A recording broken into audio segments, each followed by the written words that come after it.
Doctor S Jaishankar जी की एक statement हो चुकी है वायरल। रिसेंटली इस पर बहुत सारे आर्टिकल पब्लिश हुए हैं कि कैंसर अब आतंकवाद का अब ये कंज्यूम कर रहा है अपनी ही बॉडी को। यहाँ पे ये बात कर रहे हैं पाकिस्तान की कि जिस तरीके से कैंसर फैलाया पाकिस्तान ने आतंकवाद का, अब ये कैंसर अपनी ही बॉडी को खा रहा है। और ये स्टेटमेंट बहुत ही इंपॉर्टेंट है क्योंकि एस जयशंकर जी ने भारत की फॉरेन पॉलिसी से रिलेटेड बहुत ही डीप स्पीच दिया है और बहुत ही इन डेप्थ स्पीच दिया है, जहाँ पे इन्होंने यूएस से रिलेशन, श्रीलंका से रिलेशन, नेपाल और चाइना से रिलेशन सभी टॉपिक्स को कवर किया। उस दौरान जब ये पाकिस्तान पर आए, वहां पर उन्होंने ये कहा कि now cancer is consuming its own body. और यहाँ पे आपको ये समझना होगा कि ये जो स्टेटमेंट दी गई है ये कोई रैंडमली नहीं दी गई है, क्योंकि पाकिस्तान में पिछले कुछ सालों में ये देखा है कि जेन्युइनली आतंकवाद में एक सडन राइज आया है। और ये बात पाकिस्तान के एक इंस्टीट्यूट ने ही बोली है जिसका नाम है Pakistan institute for piece studies. और पाकिस्तान के लिए बहुत सारे चैलेंजेस आने वाले हैं क्योंकि इंटरनली जो इनके ग्रुप्स हैं वो भी आउट ऑफ कंट्रोल हो रहे हैं, और साथ ही साथ पाकिस्तान की जो अफगानिस्तान के साथ सिचुएशन है वो भी खराब होती जा रही है, और इसकी वजह से पाकिस्तान पे भी इफेक्ट पड़ेगा। और जब पाकिस्तान में रेडिकलाइजेशन फैलेगी तो इसका इम्पैक्ट इंडिया में भी देखने को मिलेगा। जैसे कि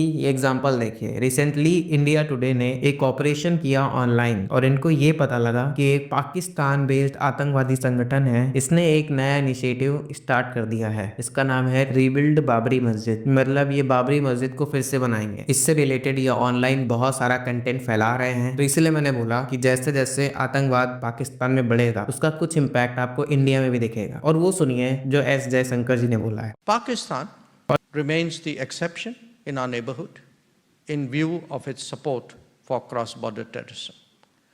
And that cancer is now consuming its own body politic. और इस छोटी सी लाइन का बहुत ही डीप इम्पैक्ट है। और इस टॉपिक पर ORF पर सुशांत शरीफ ने एक बहुत अच्छा आर्टिकल पब्लिश किया था। यहाँ पे आप देख पाएंगे Pakistan Afghan dilemma, bad options worse outcome. मतलब कि जो पाकिस्तान में अफगानिस्तान की पॉलिसीज थी कि इन लोगों ने इनिशियली सोचा कि तालिबान का साथ देते हैं क्योंकि इन्हें उम्मीद थी कि तालिबान से पाकिस्तान को बहुत ही सपोर्ट मिलेगा, लेकिन जो इसका रिजल्ट है वो वर्स आउटकम है। और अगर आप इसका ओवरऑल ग्राफ देखेंगे तो आपको समझ में आएगा कि 2021 में तालिबान वापस आ गया था। तो तब से आप देखो लगातार चाहे नंबर ऑफ इंसिडेंट्स हो, किल्ड हो, इंजर्ड हो, उसमें ये ग्राफ ऊपर ही को बढ़ रहा है, और लग रहा है ये कर्व अभी और ऊपर जाएगा। इंडिया और यूएस की सिक्योरिटी और मिलिट्री पॉइंट ऑफ व्यू से एक पार्टनरशिप बिल्ड होने वाली है, और ये भी हो सकता है कि ट्रेड को लेकर, टैरिफ्स को लेकर यूएस इंडिया को कुछ झटके भी दे सकता है। और ये इंडिया के लिए अच्छी बात है कि इंडिया ने सही टाइम पर एक इंपॉर्टेंट ट्रुथ दुनिया के सामने रखना शुरू कर दिया है कि पाकिस्तान अपने डाउनफॉल की तरफ बढ़ना स्टार्ट कर चुका है, और इसके जो रिजल्ट हैं वो आपको देखने को मिलेंगे आने वाले कुछ सालों में। धन्यवाद।